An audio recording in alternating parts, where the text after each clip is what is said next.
Is it okay to record our conversation? Maaari po ba kitang makuhanan ng video habang ikaw po ay aking kinakausap? Pwede po, basta wag lang po yung buong mukha ko. Sige po, thank you.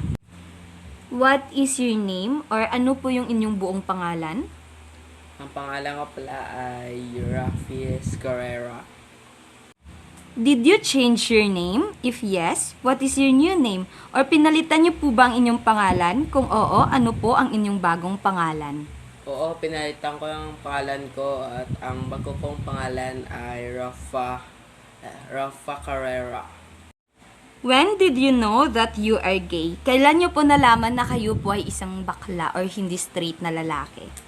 Nalaman ko na bakla ako nung 7 taong gulang pala ako dahil nagkakagusto na ako sa lalaki at marami akong crush na lalaki noon.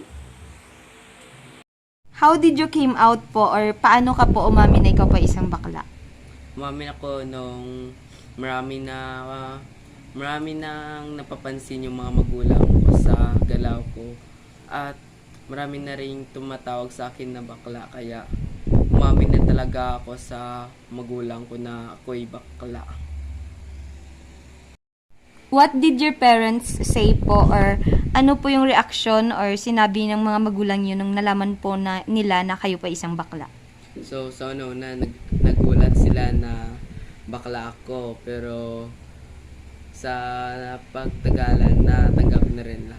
Si Papa talaga yung grabe yung reaction dahil hindi niya inasahan na yung isa niyang lalaki na ay magiging bakla.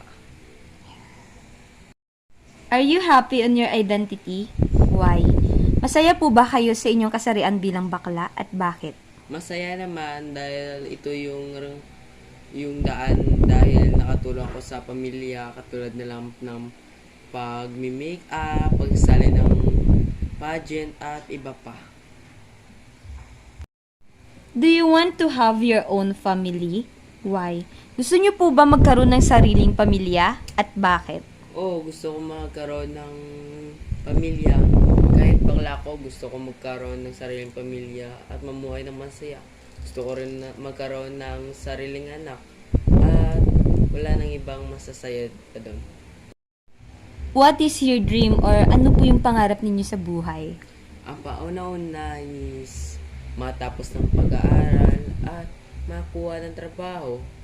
At ang pangarap ko talaga is magpatayo ng beauty salon at tulungan ang aking pamilya at ang aking magiging pamilya. If given a chance, do you want to change your sex? Why?